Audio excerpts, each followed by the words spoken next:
I thought you said Harry Carey there for a second. I was like, were we talking about other famous announcers suddenly? Down I here, digress. in the 6 o'clock position, it is Liquid HerO. Sorry, HerO. It's HerO.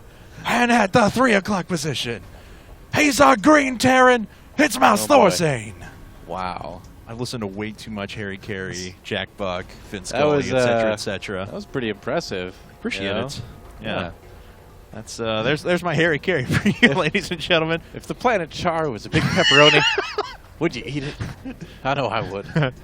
I'd be delicious. Oh, man. Any non-Americans are just not going to get that reference at all. I apologize to all of you. Take me Thanks for watching anyway, to though. the ball game. Harry Harry Carey singing, that is pretty much the best thing ever. Yep. So. You know what's way better than watching baseball? Nothing? Watching StarCraft 2. Okay, Obviously. all right. Nope. Yeah. You got me there. You did. I'm a big baseball is. fan, though. You were able to tread on dangerous territory. And, Well, I'm a big American football fan, too, but I still admit that I'd much rather watch StarCraft 2. Right, That's how it is. I agree with you 100%. It's just an easy decision, man. It's not even a question. So, Terminus. Yes. This is the map. That is true. map. It's got 3 bases that are pretty easy to take. Yes. Rocks at the 3rd. Yep. No more ramp anymore. That map version is long gone. And this map has fallen out of a couple of tournaments as well, but we'll see what it brings us here as ThorZaIN throwing up a refinery, not bypassing gas to take that easy second base. And let's see here out of HerO. Nothing too out of the ordinary quite yet either. Neither of these players going for an incredibly fast expansion. ThorZaIN has shown a willingness on maps that it's pretty easy to do something like that. It's weird, you know, on maps like Shattered Temple where you think, oh, well, we may see some aggression, things like that. He ends up going into quick 3 command centers. And the bases with the smaller choke points, he ends up going with a little bit more aggressive build. And he does have his second barracks coming up once again. Yeah. Well, this is one of those maps that I feel like if Terran is careful about it, and if they're in a good position, like where HerO is in relation to ThorZaIN, Terrans can get in there and potentially do a little bit of damage if the Protoss goes for like a fast expand build, like a Nexus first or a 1-gate expand. Sometimes you can get in there with some bio and maybe cause a cancel on the Nexus or even kill the Nexus. So we'll have to see if ThorZaIN decides to try to do something like that. He gets a pretty good scout on his opponent, though, and Marine sitting out front to make sure it intercepts the probe and won't give HerO any sort of indication as to what's going on. Of course, we know it's the same order of the 2 racks that he's been doing so far. Reactor first, Tech Lab after that, and then he had gone Combat Shields the past couple of times. Yeah. And let's see here. Oh, he doesn't quite catch the probe, so it looks like HerO is going to get in there and get a good scout. A little bit of inattentiveness from ThorZaIN on that one. And, yep, that's a perfect scout. Sees exactly everything that HerO wants it to. Yep. And we'll see how ThorZaIN wants to follow this up. Of course, he had gone Factory the past couple of times as well. Yep, pretty much. And now that probe's days are numbered. Pesky probe Kind of gives up at the end there. Combat Shield, still the upgrade of choice now for ThorZaIN. Right. And going to go with that. And we have a 3-gate build coming out of HerO for now. So, yeah, good decision. Make sure that he doesn't die to any sort of quick push. Yep, good decision by HerO to go for the 3-gate rather than the 1-gate expand. Like I mentioned, on this map, you can get in there and potentially do some damage. It's a big map, but these positions are close enough. So HerO being like, all right, I know I'm still ahead, but I want to stay really safe. I'm going to just do a 3-gate expand. Just make sure I don't lose a Nexus in a foolish way. And not even pressuring with the first couple of units because he knows there will be too much for him to hold. Yep. He's just taking control of the Xel'Naga towers, and ThorZaIN actually poking his way out, though. And we'll see, is that Zealot running away? No, yes. Now running away. Yeah, no concussive shells, so he's going to get away, it looks like. Yeah, and this probe tagging along behind. Oh, no, that was actually a stalker. I'm sorry, the probe must have run up to the top. Looks like it's throwing down a pylon, actually, close to the 12 o'clock position. All right, so ThorZaIN needs to be very careful. He needs to not just blindly run up this ramp because there is a sentry there, as we can see. And, yeah, here's the thing is, like, once the stalkers are out, you need to be so careful if you do this kind of push because if it starts to go badly at all, you actually can't run away. You'll just lose everything to the stalkers. So yeah. Both ThorZaIN and HerO need to be careful. HerO needs to be careful that he doesn't lose his units, obviously. ThorZaIN needs to be careful that he doesn't lose too many that he can't run away. And he is doing just that, coming back with one Marauder there. Looks like that's unfortunately going to be sacrificed there to the Pyre. But, oh, ThorZaIN now sitting with a pretty good concave, trying to trap a couple of units, but only really does shield damage and not too much else. And so just a big tug of war back and forth. We have some units running into ThorZaIN's main, Oh, this is so cool. I really like that. Unfortunately, there's a Marauder there, but he should still be able to handle it fairly well. Yeah, just focusing on the Marauder first. Oh, and HerO not paying attention. ThorZaIN getting a couple free units there. Yeah, doing some more free damage as well, as we have a bunker just finishing up, but it's just staring down these 3 Stalkers. Doesn't look like it's going to be repaired. Oh, a pylon around the back as well. ThorZaIN has to get back in a hurry. Yeah, that bunker's going down. I think ThorZaIN's dead, man. I don't know if he can defend this. He's going to need to pull out his SCVs here. Well, and he's at the very least going to have to remove that command center from the natural. Yeah, he's turning it into an orbital command right now. More units are warping in for HerO. Looks like it's Zealots now, and he's going to try and push his way in just a bit. There are some SCVs pulled off of the line. Oh, HerO's got to watch out, though. He walks right up into a bunch of fire, and the Zealots have actually all fallen outside of the range of the Guardian Shield. A couple of workers have gone down, yes, but, oh, ThorZaIN, look at that decision. Goes after the pylon first and then tries to pick off units afterwards. Yeah, I think HerO blew a little bit of an opportunity here. He had a chance to do a lot of damage. Instead, he's going to need to be content with just a couple SCVs. How many workers have gone down now? 7 workers in total. Worker count is 26 to 33 in favor of HerO now, but not going to be too hard for ThorZaIN to try and catch back up, especially because he is on a second base. HerO has no such structure up. Yep. It's on the way, but it's still going to be a while. And HerO's still trying to push us a little bit. I don't know, man. I think this is a bit of a risky move here from him. Yeah, I think that's a bit of a silly move for him there. He's pulling back there. That's good. So let's kind of break down what happened. HerO was in a great position. He had a lot of units. He had ThorZaIN on his back foot. And you're breaking it down. Go ahead. Then, thank you. Stop that. Sorry. Okay. So basically, he even snuck the pylon in. You know, he had units there, but just the way he engaged up the ramp with a small clump and then didn't have his other clump coming in from the other side just didn't work out. And he's going to be able to pick off a few units here and there, but not going to be able to break this right now. And again, he's just got to watch because inattentiveness cost him a couple of units before, and he's got to make sure that he doesn't do the same thing here. Second bunker coming up for ThorZaIN now. He's at a small supply advantage, and he has caught up in workers with a better overall economic rate because of his mules. And there's finally a starport coming in now. Of course, most things have been delayed pretty far because of those early attacks. There's finally a reactor on the factory as well, so we'll be able to switch over. Ooh, oh, man. ThorZaIN loses 2 Marines there. Oh, HerO pushing on the other side of the force fields, as a matter of fact. And what is HerO doing exactly? I don't quite know. He's putting some pressure on that bunker, but all right, he's going to kill the bunker, but yes, he is. Loses a Stalker in return and wastes a lot of energy on his sentries. I don't know. I mean, it's cool that he's putting on pressure and all, but I just feel like he's pushing a little bit too much here. I mean, ThorZaIN has stim done. If he's not careful, he's going to lose a lot of units. Yeah, there's the stim, and he's at least going to lose all these sentries. Oh, my God. Just breaking right through as well. Yep. Oh, the HerO just lost so much. Those sentries were incredibly valuable, just leaving that tiny little gap there in the force field that allowed ThorZaIN to kill so many units. There's about 20 supply down now. HerO just way too aggressive in the early part of this game here. And, you know, he can try to take this third, but now he's going to need to spend a little bit more on defenses, I think, than he planned on.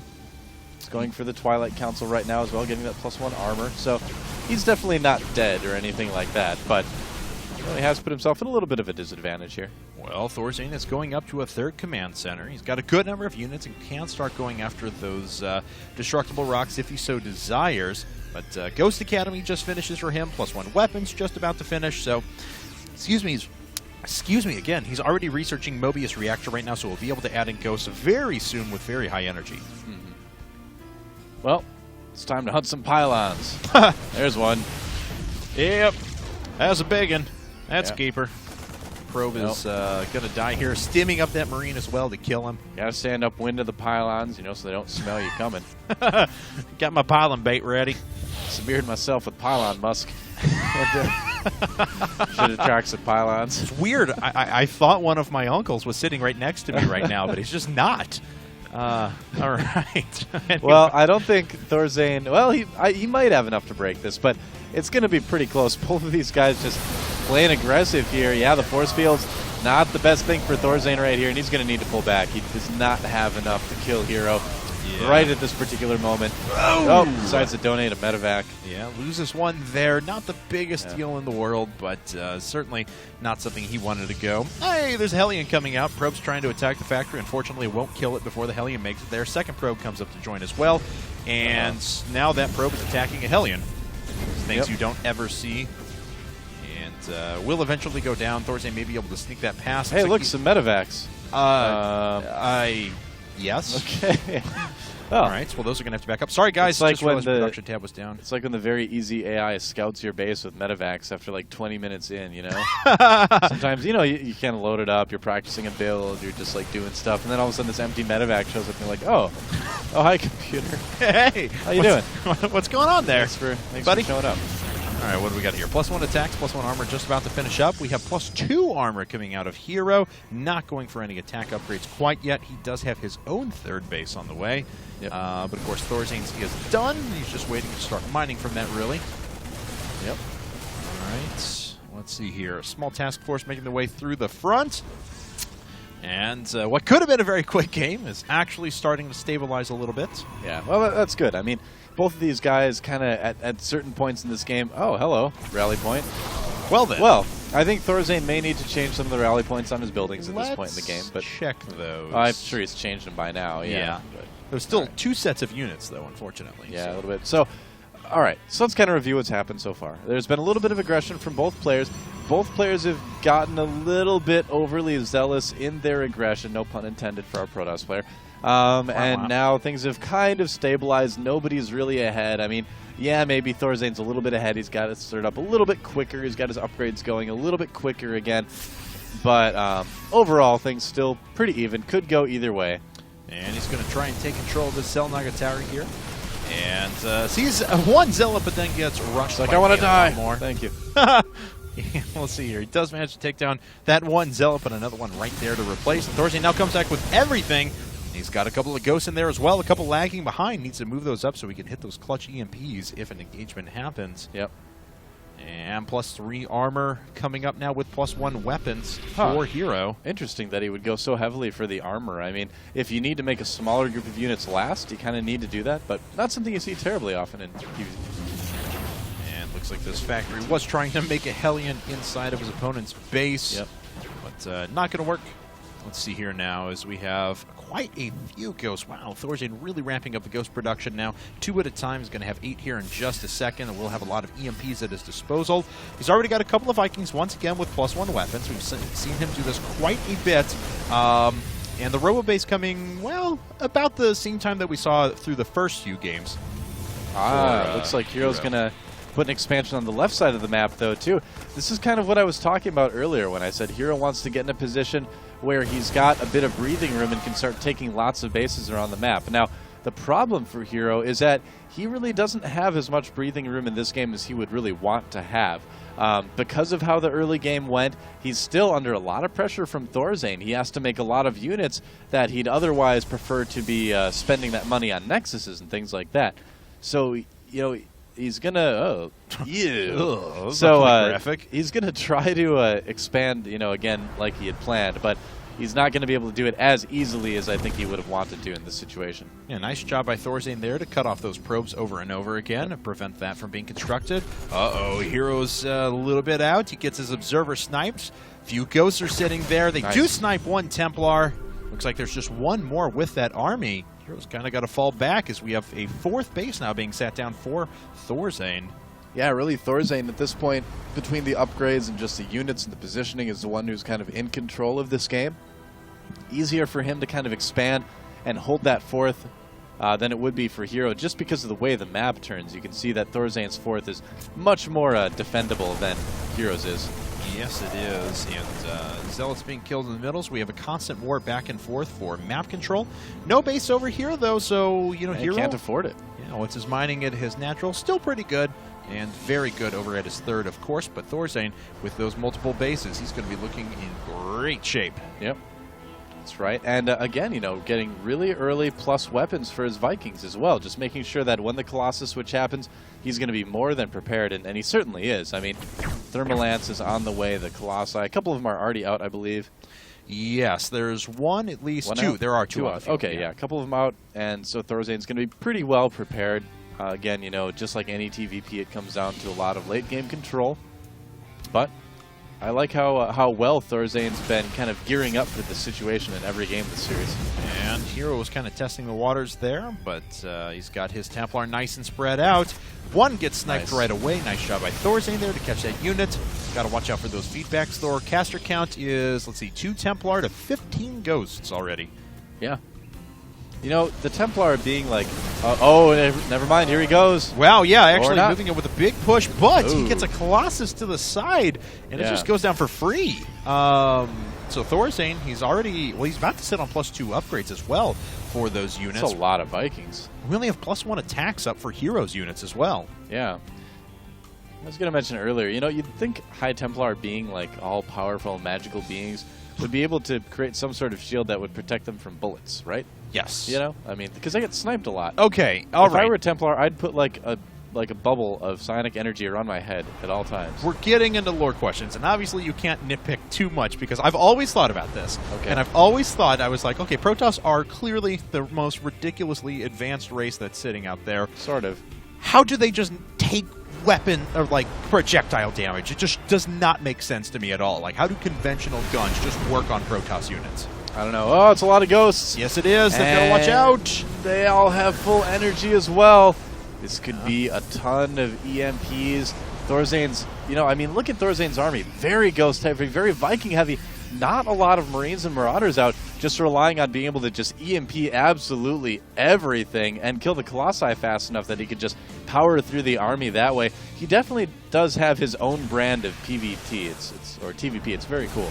Oh, and he launches a couple of EMPs on the left-hand side and decides to start pushing ahead, and a little bit of a tug-of-war back and forth. One Ghost goes down for a couple of Zealots. Getting rid of some SCVs, freeing up a bit of supply there. They're going to lead the charge, making their way out. And it looks like ThorZaIN is going to take out a couple more units there. Yeah. Doesn't take too many losses. Oh, but here's the big Ghost push. Nice EMPs hitting everything, and a bunch of units are going to start flooding in from behind as well. But a good storm lands. That's a lot of dead bio units right there. The Vikings starting to go to work as well, but not many of the Zealots have actually been hit, and these units are so weakened up right now. However, there we go, a couple of EMPs hitting from behind. The Ghost actually doing quite a bit of snipe damage as well. But then a beautiful storm hits. Wow, storms and EMPs on everything, but at the end of the day, the Vikings evaporate, and it looks like HerO's going to be able to come out on top in this fight. Yeah, that planetary fortress already with a few kills to its name as well, and it looks like ThorZaIN barely going to be able to stabilize there at the end, but HerO did a significant amount of damage. And look at that, HerO taking his own 4th and taking a 5th on that left side of the map. This is exactly what HerO wanted to happen. He's like, oh, there, now I can finally take a little bit of a break. I can get my expansions up. I can keep making units, of course, but I've got a chance to start out producing my opponent now. So HerO's in exactly the position that he wants to be at the moment. And although ThorZaIN could still take the game with some good control and things like that, the advantage has certainly swung back to HerO's favor at the moment. Yes, it has, and his upgrades are coming along nicely as well, finishing a +2 shields and +3 weapons. And unfortunately, that pylon from the beginning of the game is still sitting there. And yeah, HerO's going to be able to put a stop to that, no problem at all. Yep, and storming a couple Marauders, interesting choice there. Is he going to be able to kill that command center up top? Well, let's see, down to 800 hit points. It's make it on is fire. He going to get it burning? No, one shot away. Not quite. Yep. So let's see here. High-sec auto-tracking and building armor coming up at the same time as +3 weapons for these Vikings. The Vikings aren't going to be very powerful. Full position Stalker there is dead.